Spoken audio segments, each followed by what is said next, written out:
If you guys haven't followed the story of Chris Arsenault, the founder of Happy Cat Sanctuary out of New Jersey, you might want to check it out. It's really, really heartbreaking. And it was something that wasn't on my radar until my daughter brought it to my attention yesterday. And so I looked into it and began to remote view some things that might be in addition to some of the theories that are going on in relation to this man. First of all, this is obviously a hero. He devoted his life to rescuing animals. He had over 300 cats with him in his sanctuary. And when his property caught fire and he went into his property to rescue them and had to go in and out to save the animals, and over 100 cats died along with Chris in his attempt to rescue them. Now, some of the information I'm going to share with you next is some things that I remote viewed and that the Spirit showed me when I began to look into his story. And so this is for entertainment purposes only, and take it for what it's worth. This is just an energy reading. It may or may not be true. The Spirit told me that Chris was basically he comes from Lyra, and he was a light being who had been in service to the animal kingdom. There's many starseeds out there and many light workers out there that devote their lives to assisting the animals, because the animals come in from spirit world to assist humanity, and so it's kind of working together to bring healing on earth. And some souls are called to specifically protect the animals, Chris being one of them.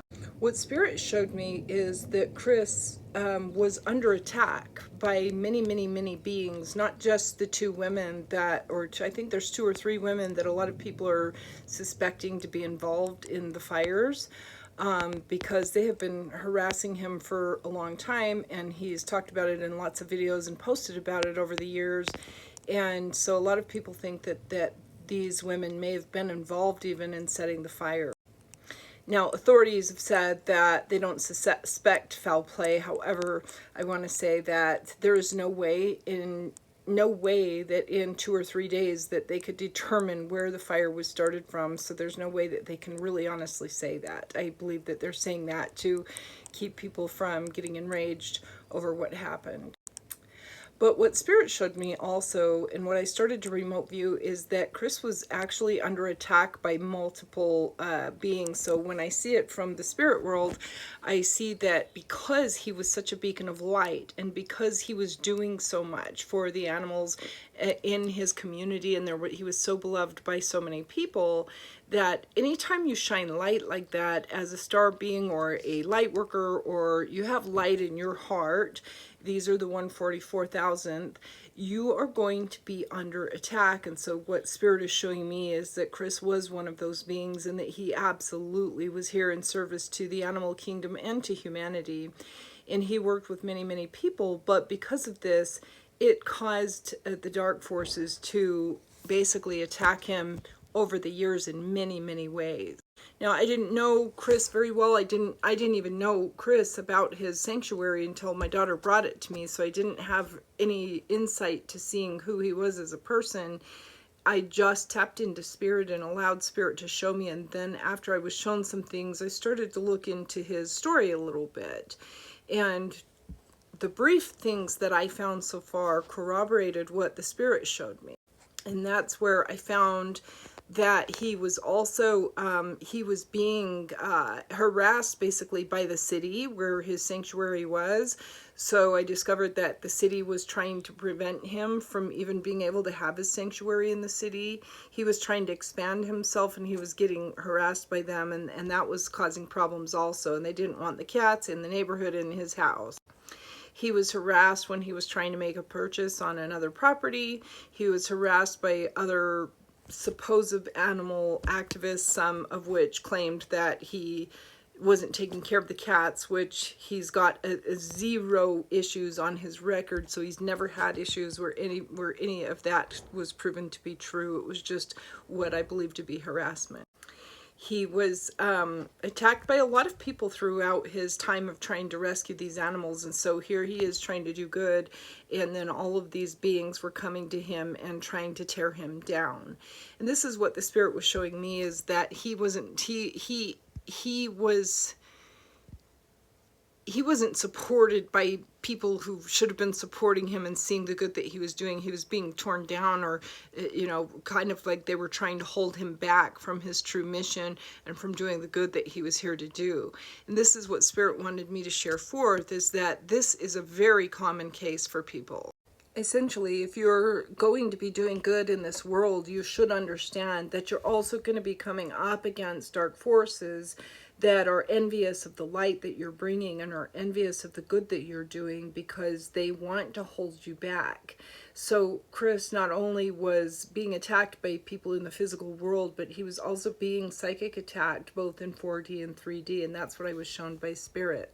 When I remote viewed into Chris's story and I was shown, you know, his heart and where his heart was, I saw that he carried a lot of sadness there. He had gone through tremendous suffering in his life, and he developed a great love for the animals, especially the cats, and devoted himself to them, because in many ways, as much as he was rescuing them, they were also rescuing him in spirit. This is a soul contract that he had with all of the animals who he was helping. The spirit guides also say that the contract ended because it was time to end. There are no accidents in the spirit world, even though I do believe that there were some nefarious things involved. And so it will be interesting to see what the authorities officially come up with down the road when they do have a chance to fully investigate.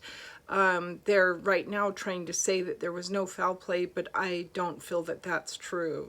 Now, again, this is an energy reading, so this is for entertainment purposes only, but I do feel that there was some beings involved behind the scenes, and I don't think that it was who people think it was, even though those people were also causing psychic attacks and traumatizing him in his work and creating a lot of problems for him when he was really just trying to do good for these animals. Again, he had been posting for many, many years about how he was being prevented from purchasing a property and how he was being harassed by people in the county and how he was being harassed by some women that were in his circle. And he's posted about this many, many times. There's lots of other videos here on TikTok that you can look at for that. I'm just bringing forth what I was shown through remote viewing so that you can have another piece to the puzzle. I was also confirmed that he knew that he was under psychic attack too. He was very much aware of the fact that he had many enemies that were trying to take down him and his work that he was doing, and he posted about it for a long time. But it looks like there were also authorities in his city that were trying to prevent his work too. This is just one of the women that he claims was harassing him, and says that she was calling all of the animal sanctuaries around town where he lived and saying that he was abusing cats, when in fact she ended up arrested for it. He had also had his sanctuary broken into many, many, many years ago, and had been dealing with attacks and problems for the entire time that he started this sanctuary. So that really corroborates what Spirit showed me when I remote viewed into him, that he was a light being, a light worker who I believe was partially Lyran. He had a soul contract in terms of helping these animals. That was what he agreed to do with his life energy, and he spent and devoted his time doing so. He's basically a hero and a spiritual warrior, and he was absolutely attacked by beings that work for the darkness in order to prevent him from his good work. And of course, it's an absolute tragedy for humanity to lose somebody like this who has done so much good and who's devoted himself to these animals. But in a sense, the spirit world receives him and the animals that were lost with him, and they will be healed now and restored. And I know that doesn't make up for the tragedy that this is, but I am confirmed by the spirit world that he is in a good place now. Thank you, Chris, for your service. Namaste.